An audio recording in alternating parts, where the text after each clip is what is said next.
In this second episode, I sit down with Dr. J.J. Peterson to unpack what it really means to lead like a guide instead of a hero. We talk about the stories leaders tell themselves, the scars they carry, and how those unprocessed wounds can turn them into accidental villains at work. JJ walks me through the StoryBrand lens of hero, villain, victim, and guide, and we explore what it looks like to build teams where empathy and authority live side by side instead of competing against each other. We dig into vulnerability that helps versus vulnerability that quietly drains your team, how to hold your ground without becoming a people pleaser, and why some of the hardest professional no's end up being gifts in disguise. If you've ever felt the tension between becoming ambitious or being kind, this episode will give you language, stories, and a new way to see your role as a leader. For context for listeners, JJ and I met briefly at the StoryBrand event or summit the other week. And I looked at him and went, oh my gosh, he does not know this, but he is like my spirit animal. He I is know we were me. it was a little twinsies. It was a little like, "Wait, you do this? Wait, I do wait, what? Oh my gosh." It Yes. was it was like those moments where I think I C.S. Lewis, I think, has this quote that I'm gonna totally butcher, but it's like when friendship is when you find somebody else and go, "Oh, you too?" Like that's kind of, and it felt a little bit like that when we were at the conference. I was like, listen, JJ, like, you got to set the foundation with me, brother, because this is what Rebels at Work is all about. So I'm very excited for this conversation. Now, for everyone at home, do you want to give a little bit of a whistle stop tour of what you do and who you do it for? Yeah. So for the past decade, I have worked for a company called StoryBrand with a guy named Donald Miller. And what we do is we help companies clarify their marketing message with the power of story. So my background is in I did marketing for multiple PR agencies. I've been in Hollywood, doing some acting in Hollywood and writing and directing, and then also was in higher education and worked. Even now, I teach at Vanderbilt University in their marketing program, and we use all of that, like the movie theory and education and all of that, to where come together to really tell companies like, hey, your marketing might look great, but in reality, you're telling the wrong story. And so that's what I've been doing for the last decade, is helping companies position themselves in the story the right way. And my role now there is called professor in residence. So I do a lot of teaching and curriculum writing. And then on top of that, I also have my own marketing agency and have launched a new podcast called Badass Softy. Woohoo! And I think that's why you were so compelling to me was the diversity and the range of your history.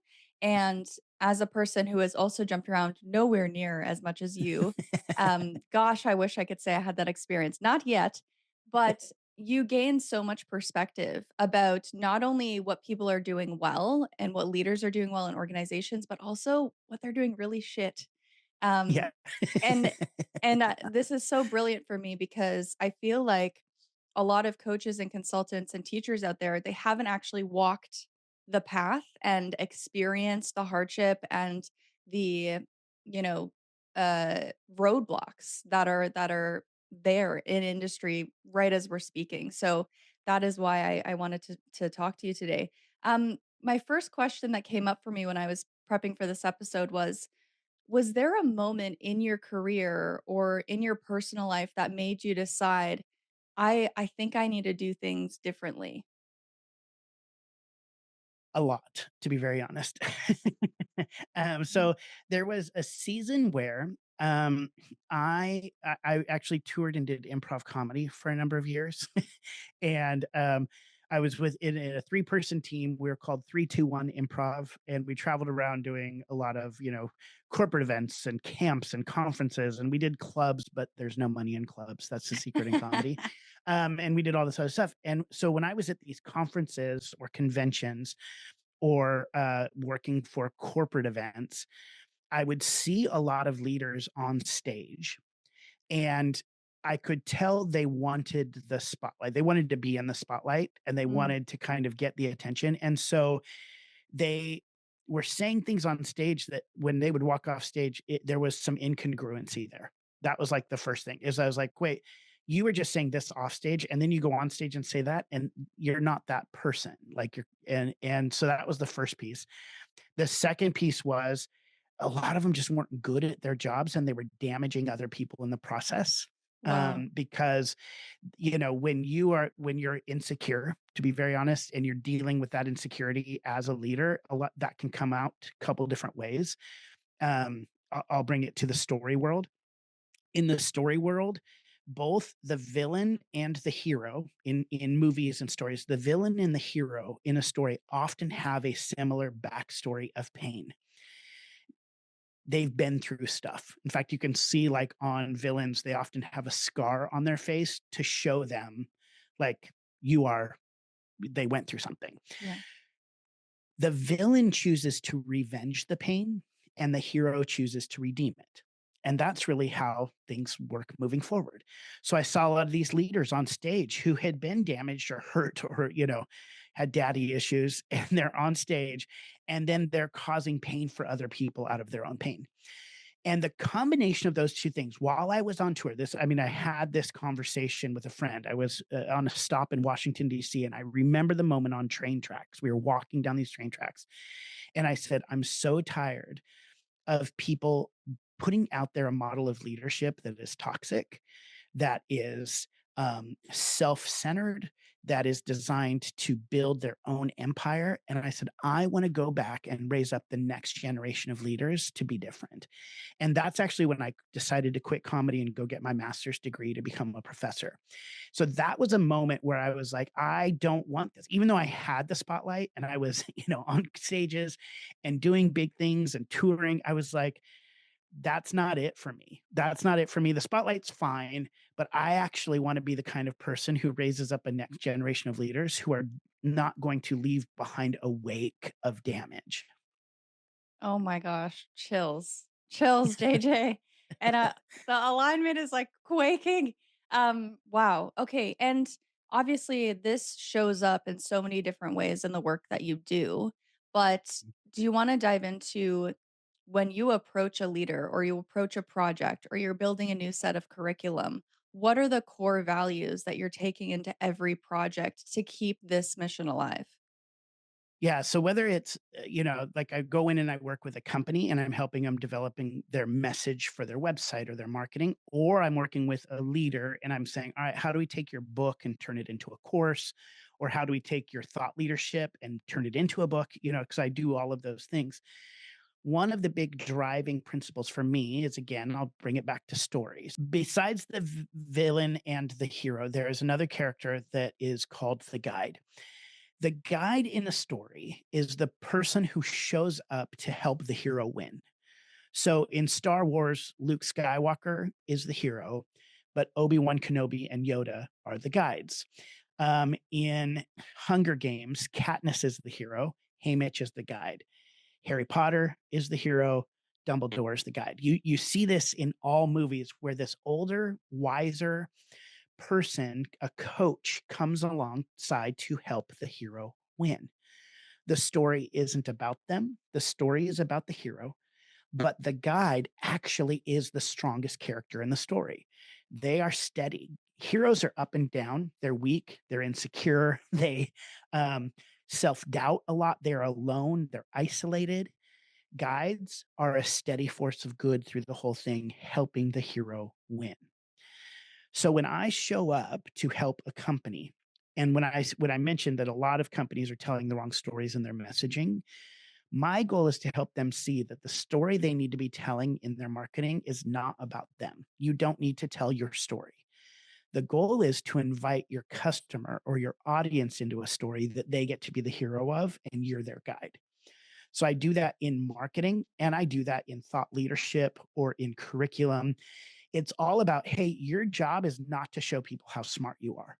Your job is not even to tell everybody everything you know about your area of expertise. If it's marketing, it's not your job to talk about every single feature and benefit that your product offers. That makes you the hero. And in reality, that makes you weak in the story because Mm. and more importantly, you're living in a different story than your audience or your customer. And in fact, you can be in competing stories. That's why we often look at people go at with a lot of um, cynicism to be Yep. like, oh, they just want more money from me. Yep. Well, that's probably because the company or the thought leader has positioned themselves as the hero. They're not in their customer story. And so that is how that shows up in a lot of ways. Like I said, if I'm working on a course, helping people develop course or a coaching, even a coaching mastermind or a curriculum they're going to walk people through or a website, Mhm. the role of the person that is the business, the leader, their job is always, always, always to play the guide and never the hero. And when you do that, not only do you win, but your customers and your audience win as well. So fascinating and so true, and I've even experienced that with the companies that I enjoy and make the most impact through.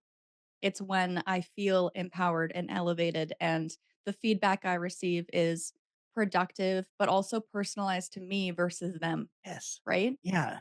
Yeah, It's so true. So, like, let me give it just a real quick example. of course. So, if I'm working with a thought leader, here's the difference between being the hero and being the guide.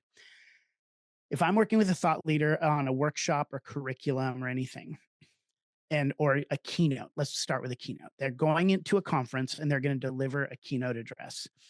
The mistake that a lot of people make when they get up on that stage is to be like, how's everybody doing here today? And everybody goes, fine. They go, I can't hear you. Be louder. And it's like, what they're trying to do is get comfortable, make a connection with the audience, try to be funny. They're trying to hype them up. Oftentimes, we hear from like speech coaches that you should tell a personal story to connect with the audience. So they try to find their funniest story that makes them look really good. And so they get up there and they're bragging about what they've done, all of these things. When you start that way in a keynote, what you're doing is you're telling your story and you're positioning yourself as the hero in the story. The different way of doing that is to walk up on stage and whatever audience you're in front of, you should think, what problem are they experiencing that I am here to solve? So for me, I help companies, a lot of companies with marketing. I speak at a lot of marketing conferences. So when I walk up on stage, I have somebody else introduce me so I don't have to talk about myself. And I get up and I say, we are all here because we want to grow our business, correct? And everybody Mm, nods. And I go, here's the problem. You're wasting tens of thousands of dollars on marketing because you're telling the wrong story and you don't even know mm, it. So I have not said they don't know who I am. Like they don't know if I'm married. They don't know if I have kids. They don't know where I came from. I started with their story. They want to grow their business, and I posit a problem. So they're wasting money on marketing. And then now I have them hooked into my story, and the rest of my talk is giving them advice and tips and tricks to solve that problem. Now I'm positioning myself as the guide instead of the hero. mic drop. I Something that's really sticking out to me is that like that outcome that we're looking for where you're positioning yourself as the guide. And I want to help listeners get to that point, but a lot of leaders right now, especially younger leaders like myself, are feeling this pressure of the conventional leadership system, conventional corporate system. Yeah. So, what are micro moments where we can um, say no to the norm or rebut it in a way that maintains our authority but or doesn't freak us out too much, you know what I mean? Yeah. I think, there's a couple different things. If you overinflate your experience and try to quote unquote prove yourself, you actually become a false guide, which actually makes you a villain.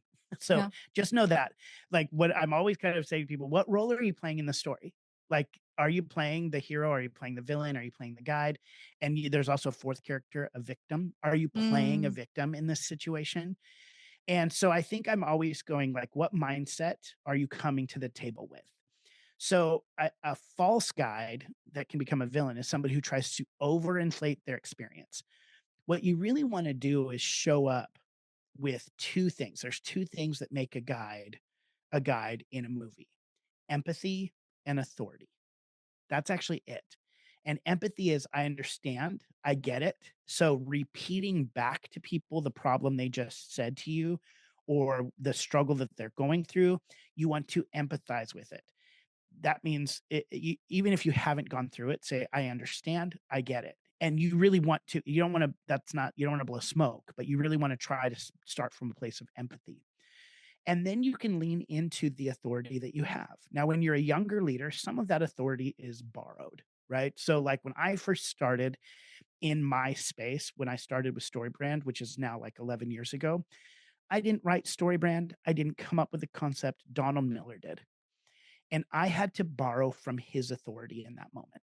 So when I'm walking in front of I'm working with huge companies at that time, like companies that I had no business working with in the grand scheme of things, like from an outside perspective, but I was able to borrow from his authority.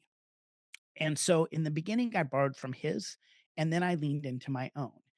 And one of the key things about being a guide is knowing where you have authority and where you don't. When you don't have authority or knowledge or expertise, lean into other people's. Don't feel like you have to then be the end all be all for everything in your own company.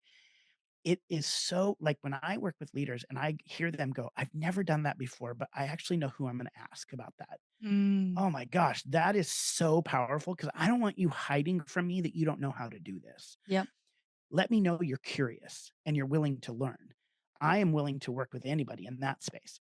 And so don't fake your authority. But a real quick example too of this is I went and I was working with this company who um, they they buy companies that are like at 10,000,000 and then grow them to like 100,000,000 and sell them. Like Yep. they invest in really good companies. They're that like the companies they work with are really cool and doing really good things. They just need some help getting to that next level. Well, the way they bring in that help is they recruit people from major companies to come in and run these. So I show up and I'm going to talk to this room with about 30 of these CEOs and presidents of these companies who are now growing them from 10 to 100. The night before I show up and it's at this most opulent hotel I've ever been in. There's like peacocks walking around the lobby. It's like No. gold and pink. It's kind of insane. There's, parrots landing on you. It was kind of wild. But I'm walking around kind of the lobby and the owner of the company starts to come by and introduce me to different people who are at the bar or different things. And he goes, "Oh, so this guy is used to be vice president of Disney storytelling." And he is like, "Well, hey, nice to meet you. I hear you're speaking tomorrow. I built a career on story. I hope I can learn something." And I was like, "Yeah, me too." X. Okay. And then go to the next person, and this person is the founder and CEO of Shutterfly. And he says, "Hey, I am really excited about tomorrow. I built a company on story. So I've studied story and I actually know story really well. So, you know, yeah, I know story really well." And I was like, "Okay, great, thank you." And then I go to the next person who was the former CEO and president of Xerox and basically said the same thing. Like, "Hey, I've built companies with great stories," all these things. And I was like, "Okay, a little intimidating." Oh, and one of them even said to me, "Just so you know, this is the most expensive room you're ever going to be in." And I was like, "Oh, okay, great." And so the next morning, I'm getting ready to talk. I did not sleep well. And so I'm getting ready to talk in front of all of these people. And I start to kind of panic. And the person who hired me to come in says to me, um, kind of pulls me aside while they're introducing everything and says, "Hey, we spent a lot of money to bring all these people here and for you to hear. Like, we really need this to deliver." And he hands me the microphone and my hand just starts shaking. I mean, just like this, and I've never really had that happen before. So this is not like year 2 of my career. This is like, I'm in year Yeah. 8 and 9 of this. And, the first thing that I did is I remembered Carson Daly said in an interview that he has panic attacks and his hands shake, and the thing that he does is he had to press his hands together super hard to get rid of some of that energy. So I did that. The second thing is I kind of paused, and this is all happening about 10 seconds before while they're introducing me. And I said, I have to remember that what my job here is they brought me in as a gift to these people. My job is to give that gift. Their job is to accept it or reject it. They can do what they want. My job is to show up and offer this gift. And then the third thing that I did was I paused for a second, reminded myself in this tiny sliver of the world, I am the smartest person of the room in the room on this. In this, just this. They've grown bigger companies, they've impacted the world in bigger ways financially, they've been around some of the most brilliant minds in the world. But when it comes to this sliver of what I'm about to offer, there is no better person in the world to offer this for them. And what I mean by that is I had to stand in my authority, in my guideness, because if I shrank in that moment and I was like, "Oh, hey guys, so good to be here. What are you doing?" And I start like shaking and going, "You guys are great, and I don't even know why I'm here." That is not a gift to them, and it's not a gift to me. Like that, Yeah. just they're gonna immediately dismiss me, and they're not gonna get anything out of what I say.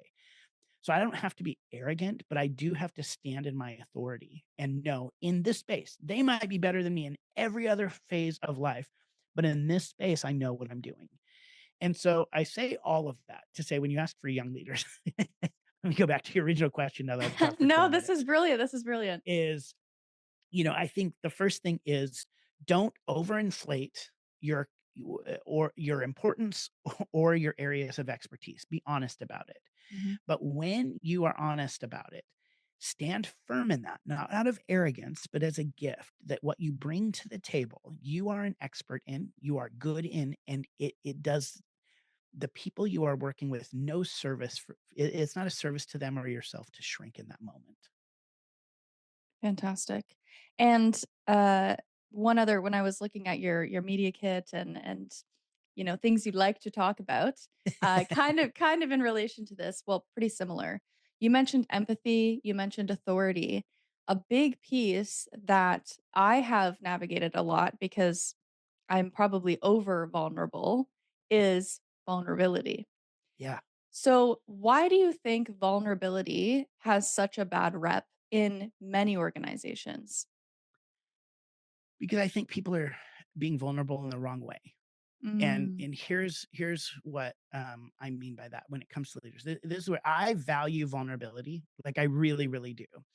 Um, but if I'm talking to a group of leaders and I'm trying to first off, if I'm trying to get them to pay me, that's, like, a big thing. Like, if I'm selling a product if I'm with my friends, vulnerability all day long. Like, mhm, here's my lowest I'm gonna go. But let's just say if you're a coach and you walk in and go, I've had a like before you get on a Zoom call with somebody you're coaching and go, "Ugh, I'm so sorry. I've had such a hard day.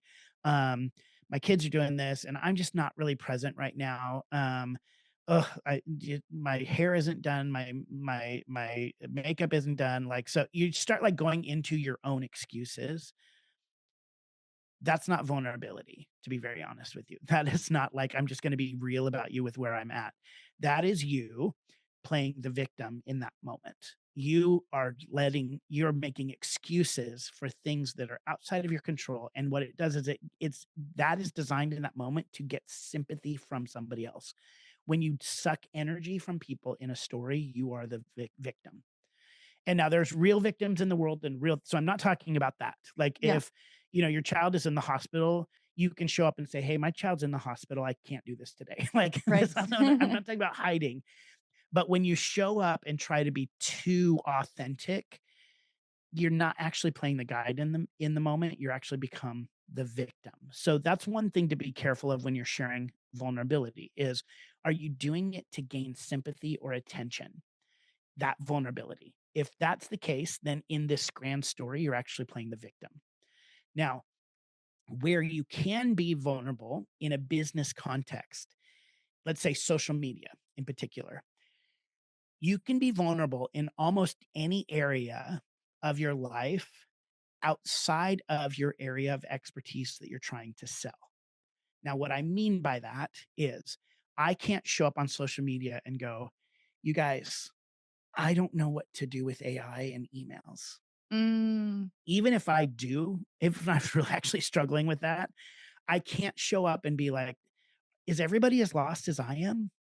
You can't do that because you're making yourself the hero of a story or a victim, and nobody's gonna pay you to be their guide.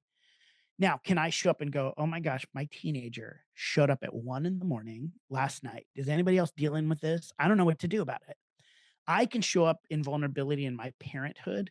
I can show up in vulnerability about food that I made or a mistake that I made on vacation and share a personal story for connection, and I think those things are important, but I can't do that when it comes to marketing in a current context. I can, however, talk about past failures. Yeah. You can be vulnerable about your past. That actually builds empathy and credibility with people. So I can say, when I started in marketing, I would look at a blank screen to create emails and not have a clue of what to write.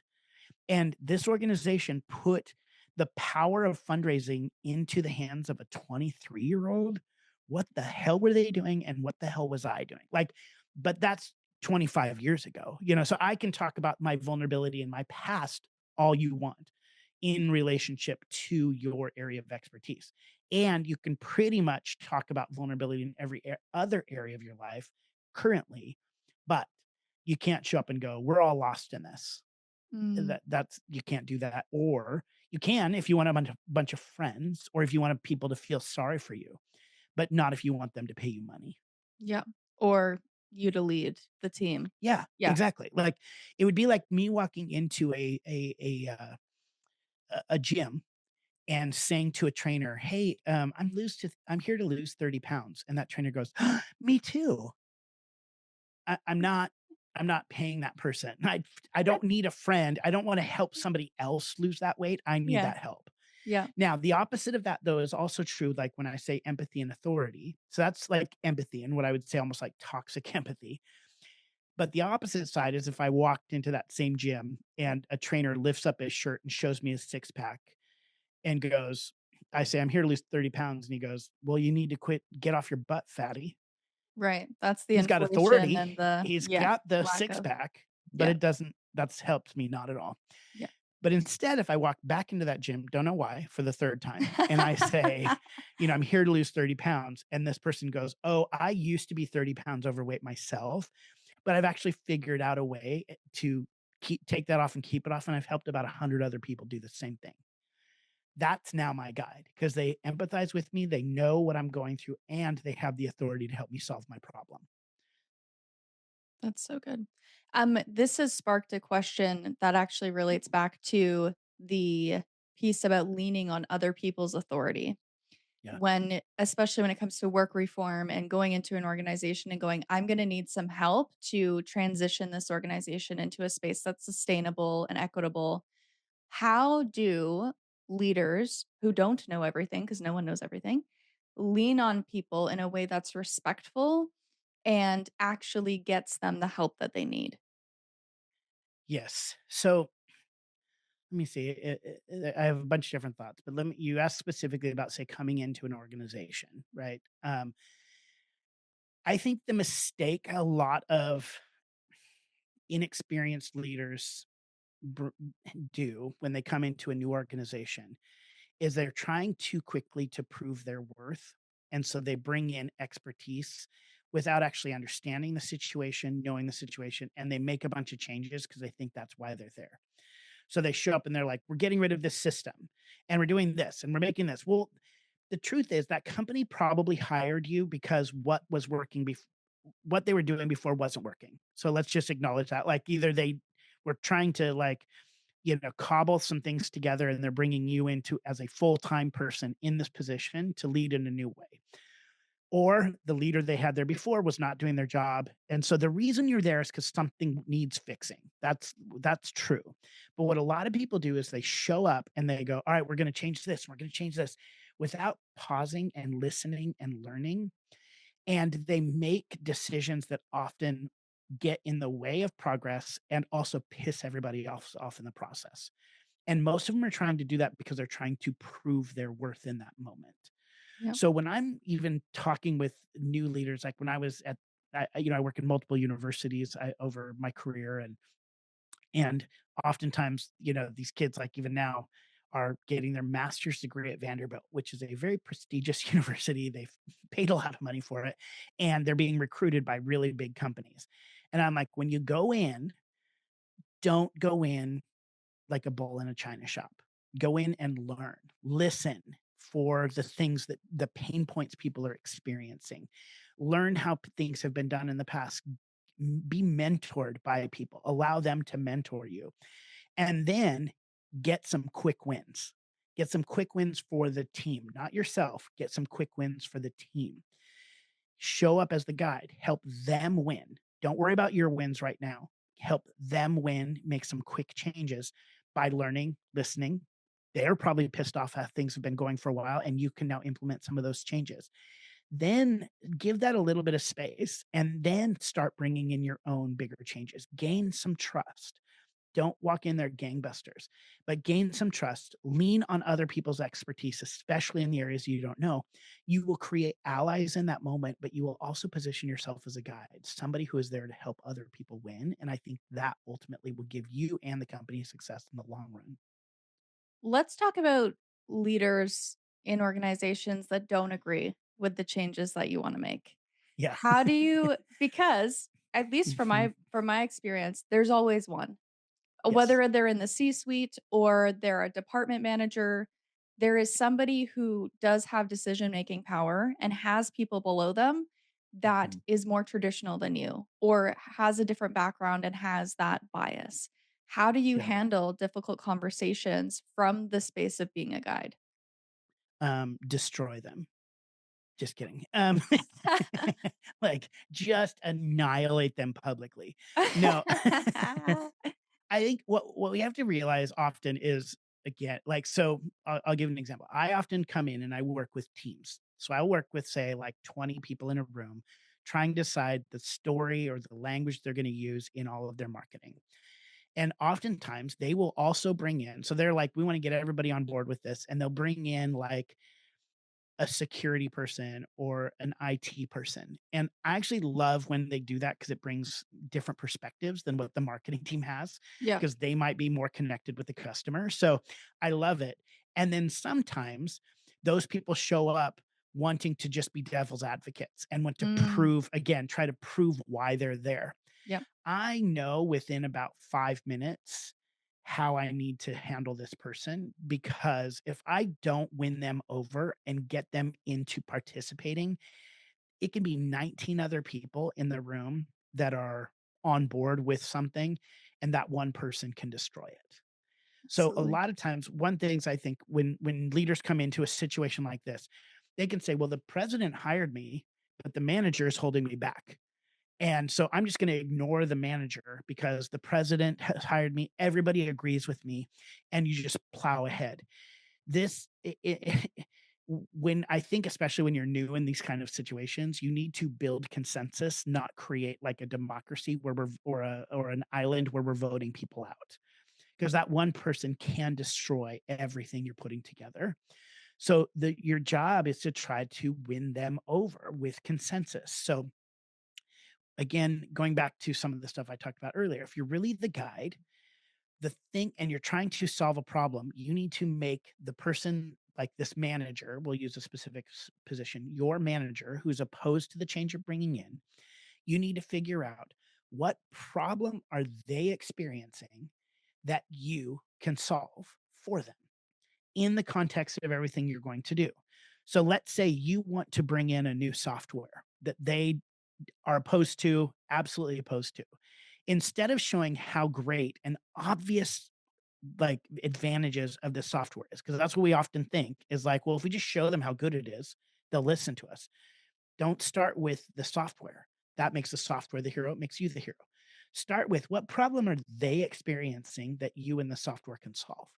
Even Mm, if it's not the whole problem you're bringing in for to solve with the software, what's one small thing that is causing frustration for them in this space? What's been holding them back? What's been holding the company back? What's them holding them from promotion back?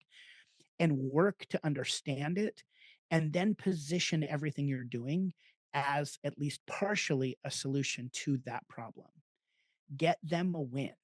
and not in a fake way. Like, you don't have to, there's a difference of like, if this person is causing problems or a villain themselves, I'm not saying like just like kind of be sneaky, but most people aren't villains. Most people are just scared. They're insecure about their own jobs. And when you start and recognize that and going, oh, well, they're dealing with this. How do I talk about the software solving that for them? Great. Now you position them as the hero and you're a guide, even if they're 30 years older than you. And you can come in and win them over, build consensus, and then actually move forward. And sometimes you don't win. And they 100%. and they will never, you know, agree with you. Um, what happens then? Then you get to decide. Here's where this is part of the fun part for me is that has definitely happened in my life. Yep. And typically when I am dealt some of those what I will call losses, where it's just like, like I got beat down in the process and everything. I actually do take time. I give myself a little bit of time to play the victim a little bit. And I like feel bad for myself. And then I have to pause and I'm going to go to an extreme here, but like in long term, if I've been in, say, there have been some situations in my career where I felt like it was actually really unhealthy. It was a toxic environment. Yep. And in those moments when I came to, after I complained for a while and whined and all of that, felt sorry for myself, I came to a point of saying, but am I a victim? Am I a victim? Is any of this out? Is all of this outside of my control? That is what a victim is. And most of the time, the reality is I can quit and go find another job. I don't want to. That's really uncomfortable. But I'm going, am I going to sit here and continue to complain and whine and talk about how they're doing all this other stuff? Da, da, da, da. That that makes me a victim. And here's in story framework, victims never write good stories with their lives. You have to transform in order for the story to become beautiful. And so something happens to you, you have a backstory of pain, and then you get to choose whether you're going to revenge that pain by becoming a villain or redeem that pain by becoming a hero and then ultimately become a guide. And so in those moments when I've had those losses, I do lick my wounds. I'm not going to say that I'm perfect and just like I don't No, of talk about course, people you're behind their human. back. Like, yeah, no, I try to destroy them, like I said. And then just kidding. But then I pause and I go, all right, are you leaning into the villain space? Are you becoming a gossiper? Are you trying to be mean about them behind their back and destroy them?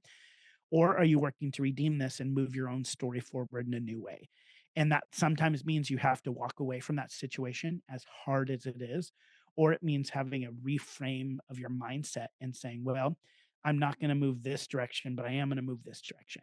And this is the things that I have control over is my attitude, the way that I treat them, the way that I do my work. That's what I have control over. If they want to do something different, that's fine.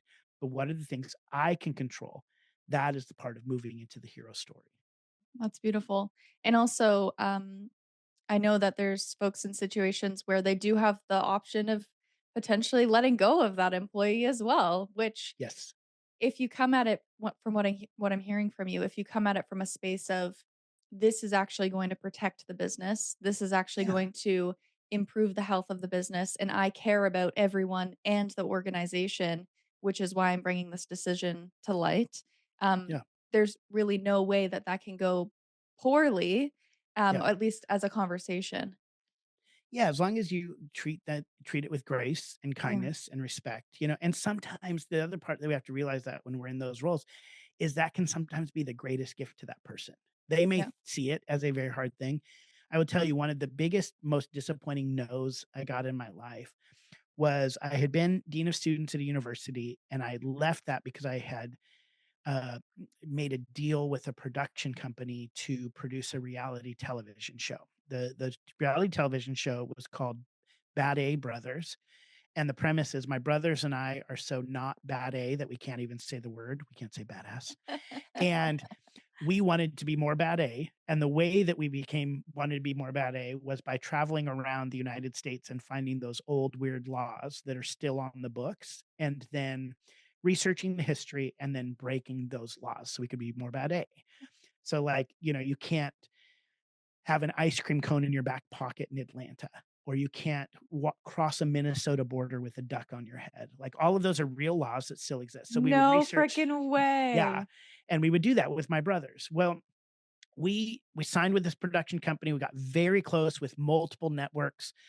Even one network had us in a time slot. Like they're like, this is the time slot you're going to be. We chose a network. They actually then their lawyers got involved and said no. We tried to go back to all the other networks who wanted us and had been recruiting us. Now that the first network passed, the rest passed. That was like I had left my job. I had got my brothers to commit to this. I had invested money to film a pilot. Like we had gone, like we were going in and we were getting so much traction. And then they said no. Well, at that same time, this person named I when I was leaving the university, I had brought this person who I'd never met before. His name was Donald Miller to come to my university to speak to my students about living a great story. He and I became friends. And while I was waiting for the television show to take off, he was like, would you mind coming out to Nashville and going through this thing that I'm calling StoryBrand, this new thing that I'm calling StoryBrand? I flew out and from LA to Nashville, and he was teaching it, but he didn't really have any help. So I, like, at being a teacher, just started helping the people around me because like that's kind of what I naturally do. And from there, he was like, "Hey, I know you're waiting on this TV show, but would you mind flying back and forth to Nashville like every couple months and helping me do this workshop?" And I'm like, "Yeah, this is so fun." Well, the no by the time things kept moving, fast forward 6 months, a year, the TV show was completely dead. The production company ended up trying to develop a couple more television shows for us, but by then I wasn't really interested anymore. My heart was already in Nashville. If I would have got that TV show, it probably would have been great. I probably would have loved it. We would have had a lot of fun for a couple of years. But here I am 11 years later, still in Nashville, Tennessee, still doing. I ended up moving out here, going full time with StoryBrand. And I now, like, this is my life. This is what I get to do. And I love it so much. That no from a production company that devastated me financially at the time. Like, I was like, I just invested like tens of thousands of dollars in this and you're pulling the plug.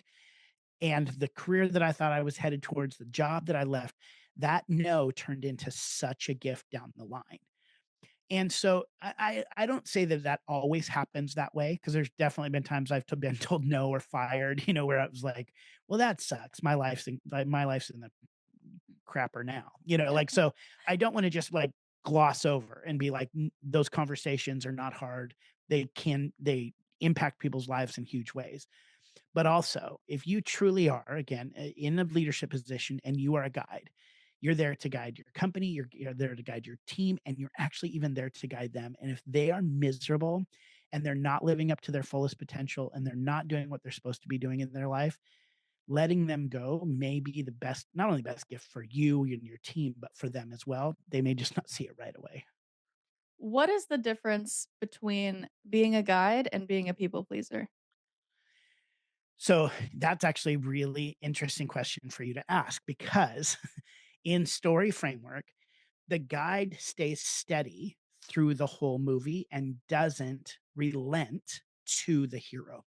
So if you think about, like, imagine having like Yoda in Star Wars, having Luke Skywalker go, "Are you sure this is how we're supposed to do it?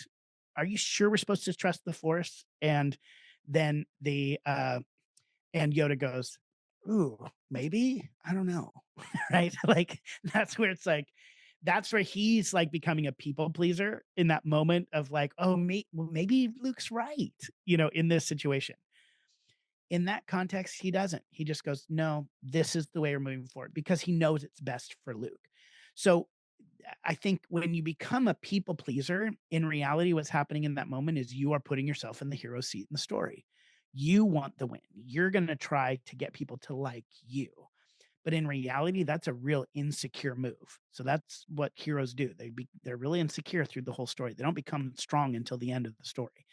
But when you become a people pleaser, then I think you shrink your role in the story. You're actually shrinking your role and you're not serving the people well that you serve. Now, I say that as well as I think a lot of, just, I'll be honest, assholes out there use this idea of I am not a people pleaser to be mean and to puff up their chest.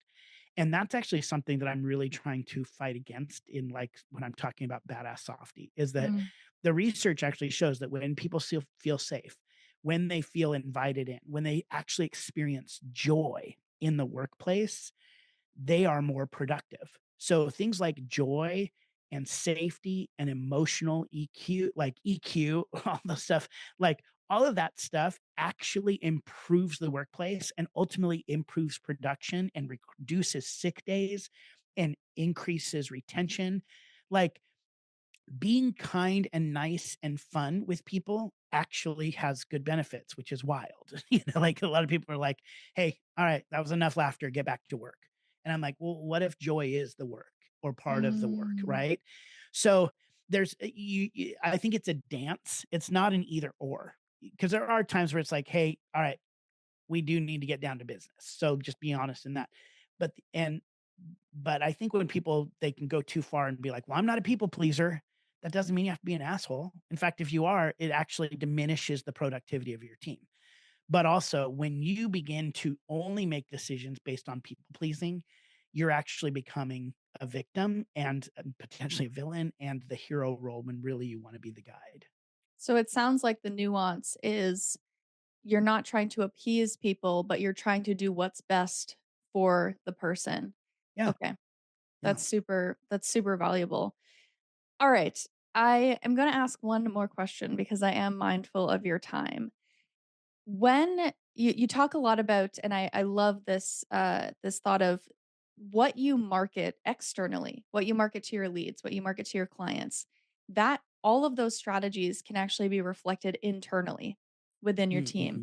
How you Hmm. converse with them, the, rules and regulations you put in place. What is the actual foundation of internal marketing? Like what needs to be available, accessible, and preached to have the same effect with external marketing? Yeah. So, couple of thoughts on this. One mistake I think a lot of companies and leaders make is they make a vision statement or mission statement, and then they think that that's for the external audience. I actually believe vision statements and mission statements are for your internal team. Absolutely. So, when you say we are about bringing light to the world and all this stuff, do your customers care about that? Maybe, but actually, it's really about recruiting and your team. Because what your goal is with your team is, let me pause for a second. Let me back up. So, there's a guy named Viktor Frankl who wrote a book called Man's Search for Meaning. And he really he was a contemporary of Freud. And Freud said that man's search in life is for pleasure. Man wants to find pleasure. And Viktor Frankl would say, actually, man searches for meaning. And when can't find meaning, settles for pleasure. And so began to study what does it look like to find meaning and live a fulfilling life. And the things and studied people who were in concentration camps in World War II as part of this research to identify what were some of the ways, why did some people live and some people didn't, and how did they then recover their lives after, and all this different stuff. So one of the ways that people find meaning is the first thing is with a redemptive perspective on their suffering. What that means is not that you go, "Oh, I broke my leg so I could rest." It's not that suffering happened so good can happen. It's that when suffering happens, that you find it's kind of almost like, well, what does this allow for now? So it's a redemptive perspective, not like going, this suffering is good, but finding a redemptive arc for that suffering. The second thing is that people have to be inspired by something bigger than themselves in the world. So that can be even faith or something, but it has to be, or a project, but it has to be something bigger than themselves. And then the third is that they have to feel love and connection with their community. Mm, So redemptive perspective on suffering, project that's bigger than themselves or something bigger than themselves, and then a community that they can find acceptance and love in. When we find those things, we find meaning, we find more fulfillment in life. So when you're talking to your team and leading your team, if you're really the guide, the goal, I believe, is really any moment that things come up or anytime you're framing a new movement or like a disappointment or anything, that you want to think through those three things. How do I frame this in a way, not manipulatively, but frame like if we have to work extra hours or have extra hard on this project, what's the redemptive arc of that? Um, how can I connect it to something bigger than just themselves, an injustice that we're fighting on behalf of our customers or the world in this moment? And then how do I create a connection with the team so they feel like they belong to something? When we can do that, that actually then helps us lead our people really, really well. Um, I forgot your original question. You answered it, which is, Oh, like, internal, yeah, what yes. is the foundation Internal of marketing. internal marketing? Yeah, Yes. so I think one, we start with those kind of mindsets. So then Yeah. whenever we're kind of launching new initiatives, instead of going, "Hey, here's a mistake leaders make. Hey, here's this new product that we all have to stop everything we're doing and we have to work on really hard for the next 6 months and it is gonna make this company millions." What redemptive piece, like, I'm gonna have to work harder for just the same amount of money. What's redemptive in that for me? How what difference is that going to make in the community and for us as individuals? And also, how do you rally the team to do it together so that they're actually accomplishing hard things together? The mistake is, hey, if we do this, we're going to hit our goals this year. Why does that matter to me? So what? Yeah. So always internal marketing is, yes, you can use some of the same messaging you use out to the world and to your customers, but really internal, it's a different story. Mm, How do you invite people into a story that they get to be heroes of in that moment? Solve problems for them, find redemptive moments for them, help them see the bigger picture and surround them with people who they actually can care for each other with. When you do those small things, people are more productive, they're more happy, they'll stay longer, and it's just a better world in my opinion. fantastic. I think that is the perfect place to end. So, Dr. JJ, can you please let everyone know who's listening how they can follow you, join your movement, listen to your podcast, and potentially even work with you? Yeah. So my new podcast is called Badass Softy, and you can find that on Apple, Spotify, YouTube, everywhere. And we have a lot of conversations like this with different leaders to just kind of challenge the way that leadership looks a lot of times. And then if I mentioned that I help companies clarify their message. I also coach people in their own frameworks, help them develop their own frameworks and products, courses that they can actually put out in the public. And with that, you can find me at drjjpeterson.com, and that's drjjpeterson.com. Fantastic. Thank you so much, JJ. It's just been a blast, and I can't wait to fangirl over you more. Well, I can't wait till we have more conversations.